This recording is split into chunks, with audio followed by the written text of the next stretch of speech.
ዓለም ሙሉ በጉጉት የሚጠብቀው ጨዋታ ፒኤስጂ ወይስ አርሰናል ማን ሻምፒዮን ይሆናል?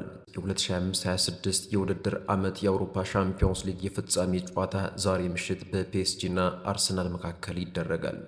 የአምና የመድረኩ አሸናፊ ፒኤስጂ ለተከታታይ የውድድር ዓመት ሻምፒዮን ለመሆን ይፋለማል። የፈረንሳዩ ክለብ ፒኤስጂ በግማሽ ፍጻሜው የጀርመኑን ክለብ ባየር ሙኒክን በድምር ውጤት በማሸነፍ ለፍጻሜ መብቃቱ ይታወሳል።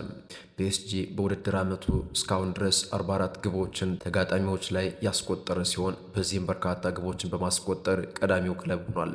በርካታ ግቦችን ተጋጣሚዎች ላይ ያስቆጠረው ፒኤስጂ 22 ግቦች ደግሞ ተቆጥረውበታል። የእንግሊዙ ክለብ አርሰናል በግማሽ ፍጻሜው የስፔኑን ክለብ አትሌቲኮ ማድሪድ በድምር ውጤት በመርታት ለፍጻሜ መድረሱ አይዘናጋም። ከ20 ዓመታት ጥበቃ በኋላ ለአውሮፓ ሻምፒዮንስ ሊግ ፍጻሜ የደረሰው አርሰናል በታሪኩ ለመጀመሪያ ጊዜ በመድረኩ ሻምፒዮን ለመሆን ይፋለማል። በአሰልጣኝ ሚካኤል አርቴታ የሚመራው አርሰናል በዚህ ውድድር ዓመት በአውሮፓ ሻምፒዮንስ ሊግ መድረክ እስካሁን ድረስ አንድም ጨዋታ አልተሸነፈም። አርሰናል 29 ግቦችን ተጋጣሚዎች ላይ ሲያስቆጠር 6 ግቦች ብቻ ተቆጥረውበታል። በጨዋታው የስፔናዊ ግብ ጠባቂ ዴቪድ ራያ ድንቅ ብቃት፣ የጋብርኤል ማጋሌሽ እና የዊሊያም ሰሊባ አስደናቂ ጥምረት ይጠበቃል።